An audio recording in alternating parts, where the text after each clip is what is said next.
ओम शांति। 13/5/21 मुरली का सार। मीठे बच्चे, तुम ब्रह्मामुख वंशावली ब्राह्मण हो। तुम्हें ही बाप द्वारा ज्ञान का तीसरा नेत्र मिला है। तुम अभी ईश्वरीय गोद में हो। आज का प्रश्न, अद्वैत राज्य जहाँ दूसरा कोई धर्म नहीं, उस राज्य की स्थापना का आधार क्या है? उत्तर है योग बल। बाहुबल से कभी भी अद्वैत राज्य की स्थापना हो नहीं सकती।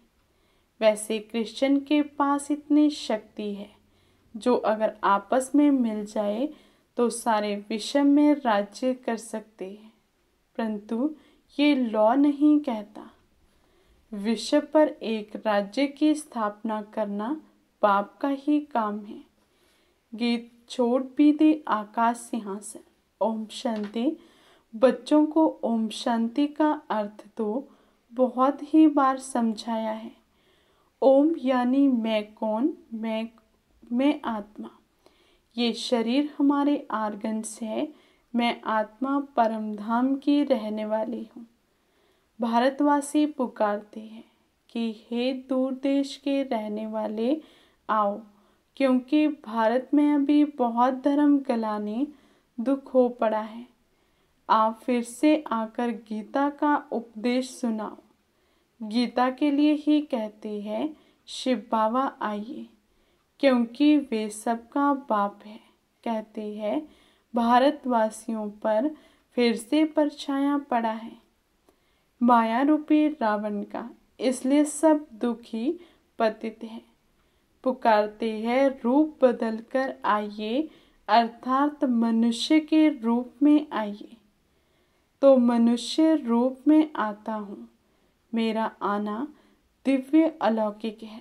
मैं गर्भ में नहीं आता हूँ, मैं आता ही हूँ साधारण बूढ़े तन में। तुम बच्चे जानते हो मैं कल्प कल्प अपना निराकारी रूप बदल कर आता हूँ। ज्ञान का सागर तो परमपिता परमात्मा ही है। कृष्ण को कभी नहीं कहेंगे। बाप कहते हैं मैं इस साधारण तन में आकर तुमको फिर से सहज राजयोग सिखा रहा हूँ। जब दुनिया पतित बन जाती है तब मुझे आना पड़ता है। कलयुग से सत्युग बनाने में आता हूँ। ब्रह्मा विष्णु शंकर का चित्र भी है। ब्रह्मा द्वारा स्थापना, शंकर द्वारा विनाश और फिर विष्णु द्वारा पालना। ये लक्ष्मी नारायण विष्णु के दो रूप हैं। ये तुम बच्चे जानते हो। बाबा फिर से रूप बदल कर आया है। वे हमारा सुप्रीम बाप भी है, सुप्रीम टीचर भी है और सुप्रीम गुरु भी है। और गुरु लोगों को सुप्रीम नहीं कहा जाता। ये तो बाप, टीचर, गुरु तीनों हैं। लौकिक बाप तो बच्चे की पालना कर फिर उनको स्कूल में भेज देते हैं। कोई बिरला होगा जो बाप टीचर भी होगा। ये कोई कह ना सके सब आत्माएं मुझे पुकारती हैं।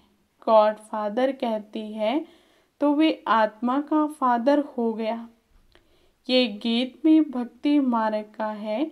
सत्युग में तो माया होती ही नहीं। जो पुकारना पड़े वहाँ तो सुख ही सुख है। तुम जानते हो 5000 वर्ष का चक्कर है। आधा कल्प सत्युग त्रेता दिन, आधा कल्प द्वापर कलयुग रात। तुम ब्रह्मामुख वंशावली ब्राह्मण हो। ब्रह्मा का अथवा तुम ब्राह्मणों का ही रात दिन गाया जाता है। दिन और रात का ज्ञान भी तुम बच्चों को है।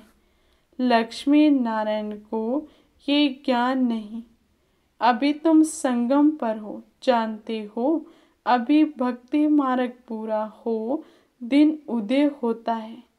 ये ज्ञान अभी तुमको बाप द्वारा मिलता है। कलयुग में व सत्युग में ये ज्ञान किसी को भी नहीं होता। इसलिए गाया जाता है ब्रह्मा का दिन, ब्रह्मा की रात। तुम अभी सूर्यवंशी चंद्रवंशी राज्य पाने का पुरुषार्थ कर रहे हो, फिर आधा कल्प के बाद तुम राज्य गंवाते हो।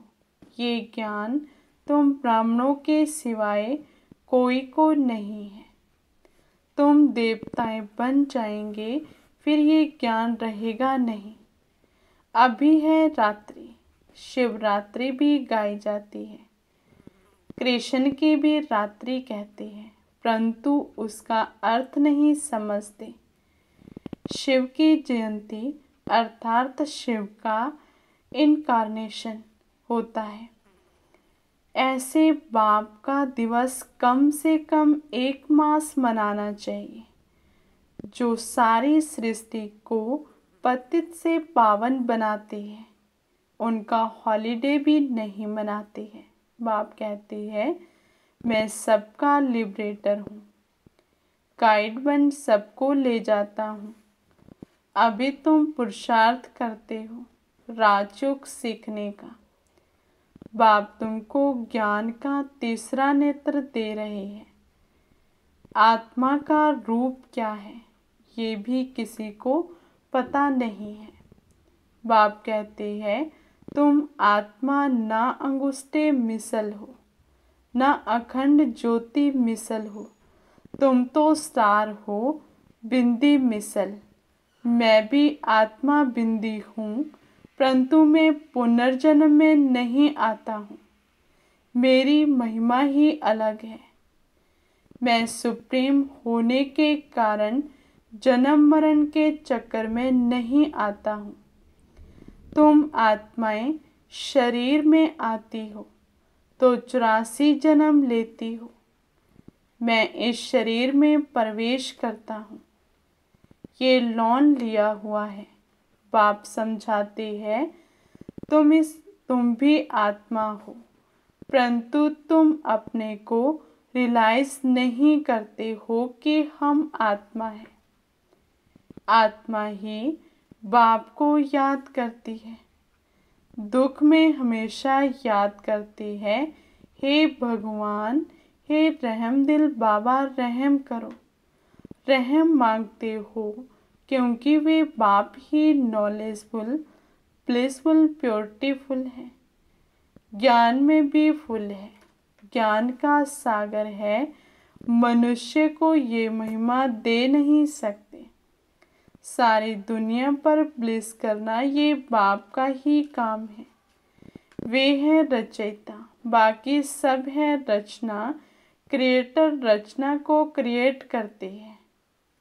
पहले स्त्री को एडॉप्ट करते हैं, फिर उनके द्वारा रचना रचते हैं, फिर उसकी पालना करते हैं, विनाश नहीं करते हैं। ये बेहद का बाप आकर स्थापना, पालना, विनाश कराते हैं।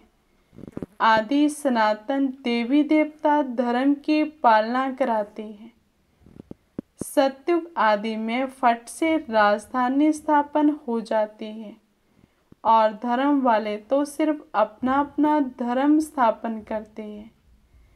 फिर जब लाखों करोड़ों के अंदाज में वृद्धि हो जाती है, तब राजाई होती है। अभी तुम राजधानी स्थापन कर रहे हो। योग बल से तुम सारे विश्व के मालिक बनते हो। बाहुबल से कभी कोई विश्व पर राजाई कर नहीं सकता। बाबा ने समझाया है, क्रिश्चियन में इतनी ताकत है, वे आपस में मिल जाए तो सारे विश्व पर राज्य कर सकते हैं, परंतु बाहुबल से विश्व पर राज्य पाए, ये लॉ नहीं है। ड्रामा में ये कायदा नहीं है जो बाहुबल वाले विश्व के मालिक बने। बाप समझाते हैं, विश्व की बादशाही योग बल से मेरे द्वारा ही मिल सकती है। वहाँ कोई पार्टीशन नहीं है। धरती आकाश सब तुम्हारे होंगे। तुमको कोई टच नहीं कर सकता। उनको कहा जाता है अद्वैत राज्य। यहाँ है अनेक राज्य। बाप समझाते हैं, 5,000 वर्ष बाद तुम बच्चों को ये राजयोग सिखाता हूँ। कृष्ण के आत्मा अब सीख रही है। कृष्ण पहला नंबर प्रिंस था। वे इस समय 84 जन्म के अंत में आकर ब्रह्मा बने हैं। ये बच्चों को समझाया है सृष्टि का चक्र कैसे फिरता है। बाप फिर से स्वर्ग की स्थापना कर रहे हैं। अनेक धर्म विनाश होने हैं। जरूर एक धर्म की स्थापना हो जाएगी। भारत ही 100% साल्वेंट धर्म श्रेष्ठ था। देवताओं के कर्म भी श्रेष्ठ थे। उन्हों की महिमा गाई हुई है सर्वगुण संपन्न। पहले पहले पवित्र थे, अभी पतित बने हैं। फिर बाप आकर स्त्री पुरुष दोनों को पवित्र बनाते हैं। रक्षाबंधन का उत्सव इतना क्यों मनाया जाता है, ये कोई को पता नहीं है। बाप ने ही आकर प्रतिज्ञा ली थी कि अंतिम जन्म में तुम दोनों पवित्र रहो। सन्यासियों का तो धर्म ही अलग है।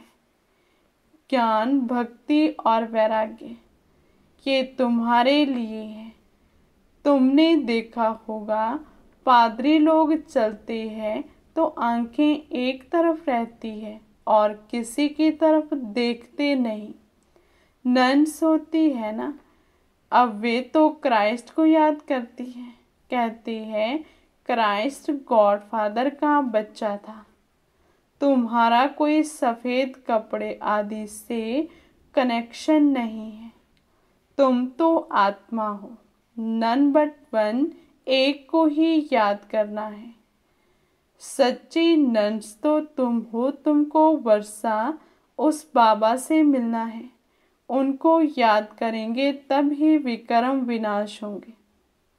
इसलिए बाप का फरमान है मामेकम याद करो। आत्मा का निश्चित न होने कारण नन्स फिर क्राइस्ट को याद करती है। गॉड कौन है ये नहीं जानते हैं। भारतवासी जो पहले पहले आते हैं वे वही नहीं जानते। लक्ष्मी नारायण को ये सृष्टि का ज्ञान थोड़ी है। ना वे त्रिकालदर्शी है, ना त्रिकालदर्शी तुम ब्राह्मण बनते हो।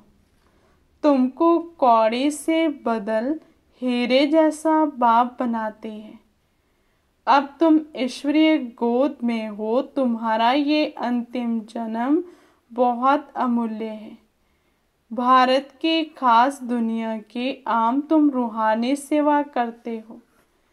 बाकी वे तो है जिस्मानी सोशल वर्कर्स। तुम हो रूहानी। तुमको सिखाने वाला सुप्रीम रूह है। हर एक आत्मा को बोलो बाप को याद करो। बाप को ही पतित पावन गाया जाता है। तुमको गिरने में 84 जन्म लगते हैं, फिर चढ़ने में 1 सेकंड लगता है। ये तुम्हारा इस मृत्यु लोक का अंतिम जन्म है। मृत्यु लोक मुर्दाबाद, अमरलोक जिंदाबाद।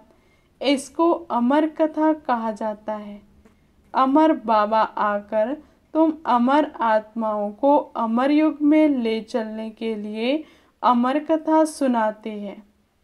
बाप कहते हैं अच्छा और बातें भूल जाते हो तो सिर्फ अपने को आत्मा निश्चय कर मुझ एक बाप को याद करो।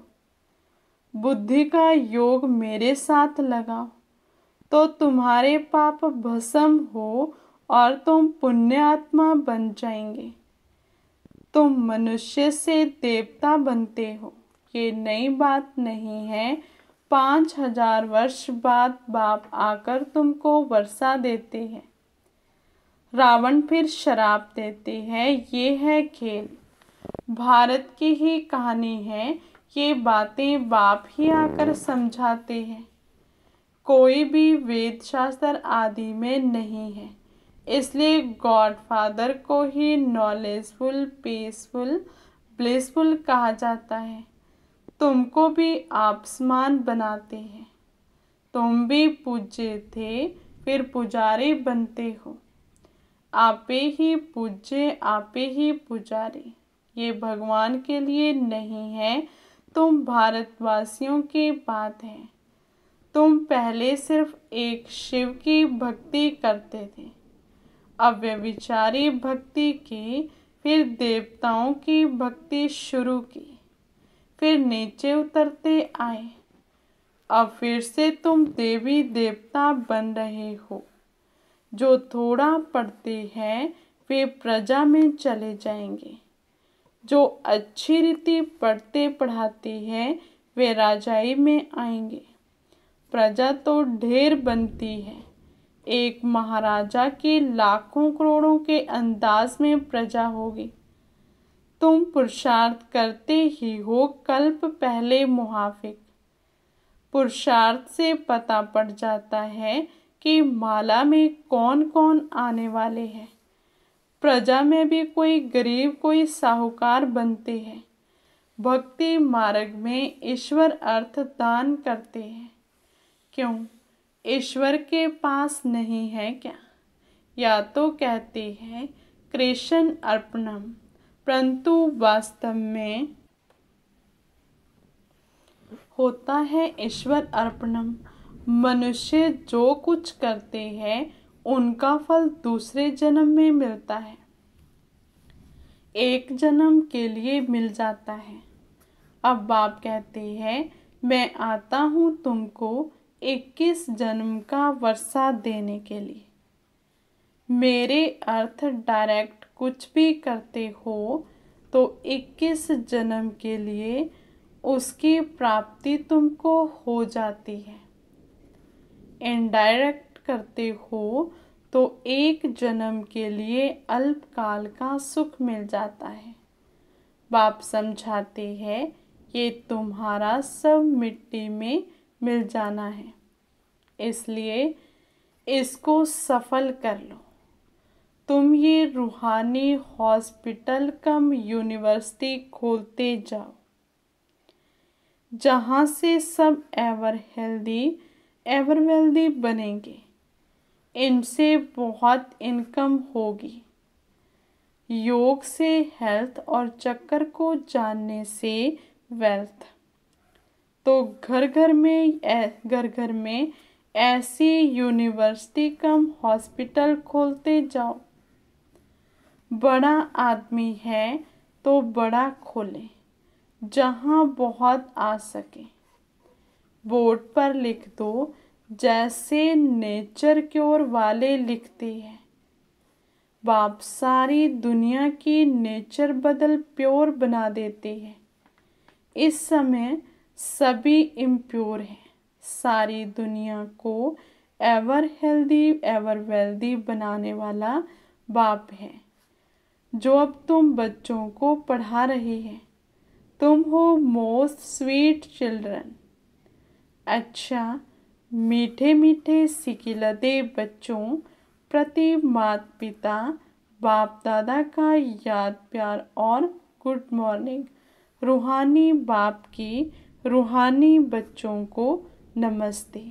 हम रूहानी बच्चों की रूहानी बाप दादा को दिल व जान शिकवा प्रेम से नमस्ते नमस्ते नमस्ते जी। धारणा के लिए मुख्य सार। नंबर 1, अपने इस अमूल्य जीवन को रूहानी सेवा में लगाना है। खास भारत आम सारी दुनिया की सेवा करनी है। नंबर 2, अपना सब कुछ सफल करने के लिए डायरेक्ट ईश्वर अर्पण करना है। रूहानी हॉस्पिटल और यूनिवर्सिटी खोलनी है। आज का वरदान संपूर्ण समर्पण की विधि द्वारा सर्वगुण संपन्न बनने के पुरुषार्थ में सदा विजयी भव। संपूर्ण समर्पण की विधि द्वारा सर्वगुण संपन्न बनने के पुरुषार्थ में सदा विजयी भव। संपूर्ण समर्पण उसे कहा जाता है जिसके संकल्प में भी बॉडी कॉन्शियस ना हो। अपने देह का भान भी अर्पण कर देना, मैं फलानी हूँ, ये संकल्प भी अर्पण कर संपूर्ण समर्पण होने वाले सर्वगुणों में संपन्न बनते हैं। उनमें कोई भी गुण की कमी नहीं रहती। जो सर्व समर्पण कर सर्वगुण संपन्न व संपूर्ण बनने का लक्ष्य रखते हैं, तो ऐसे पुरुषार्थियों को बाप दादा सदा विजय भव का वरदान भी देते हैं। स्लोगन: मन को वश में करने वाला ही मन मना भव रह सकता है। मन को वश में करने वाला ही मन मना भव रह सकता है। ओम शांति।